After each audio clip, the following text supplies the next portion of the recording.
Praise the Lord. இறைவனுக்கு மகிமை.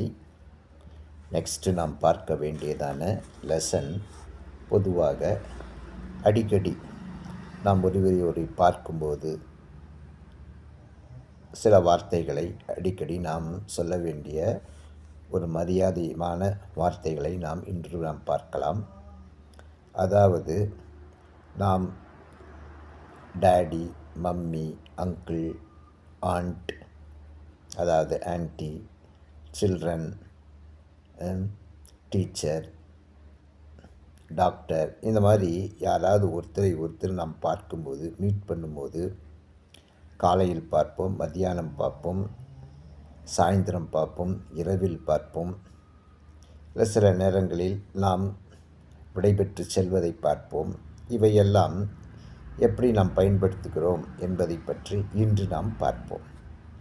Okay. So அடிக்கடி நம் வழக்கத்தில் பயன்படுத்தக்கூடியதான மரியாதைக்குரிய வார்த்தைகளை நாம் ரெஸ்பெக்டபிள் வேர்ட்ஸ், மரியாதையாக சொல்லக்கூடியது பெரியவங்களுக்கு. அப்போது ஒருவர் நாம் பார்க்கும்போது குட் மார்னிங், குட் மார்னிங். காலையில் எழுந்த உடனே நாம் யாரை பார்க்குறோமோ அவங்களை பார்த்து குட் மார்னிங், நல்ல டேர்ம்ஸில் இருந்துச்சுன்னா குட் மார்னிங்னு சொல்லுவோம் இல்லையா? ஸோ அப்படி இல்லைன்னா ஒரு மரியாதைக்காக குட் மார்னிங் அப்படின்னு சொல்லுவோம். So good morning. Next good afternoon. Good afternoon. மதிய நேரத்தில் நாம் பார்ப்போமானால் குட் ஆஃப்டர்நூன். சாயந்தர நேரத்தில் பார்ப்போமானால் குட் ஈவினிங்.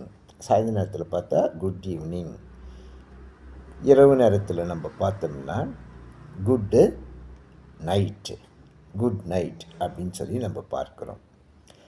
சாதாரண முறையில் நாம் யாருக்கிட்டையாவது பேசும்போதோ இல்லை ஒரு ஃப்ரெண்ட்ஷிப்பாக இருக்கும்போது hi, hi, how are you, hi, hello, hi, hello அப்படின்ற வார்த்தையை நம்ம அடிக்கடி பயன்படுத்துவதை பார்க்கிறோம். இதை பொதுவாக குட் மார்னிங் என்று சொல்லக்கூடியது அதிகாலையில் இரவு, ஒரு நாளைக்கு 24 மணி நேரம் இருக்கிறதை நீங்கள் பார்க்கிறீர்கள். முறைப்படி நாம் பார்த்தால் அதிகாலை என்று சொல்லப்படுவது இரவு 12 மணிக்கு பிறகு, இரவு 12 மணி, அதுக்கப்புறம் ஒரு புதிய நாள் உருவாக்கப்படுகிறது. அந்த 12 ஒரு செகண்டுக்கு அப்புறமாக எப்போ நாம் குட் மார்னிங் சொல்லலாம். ஓகே. அது எந்த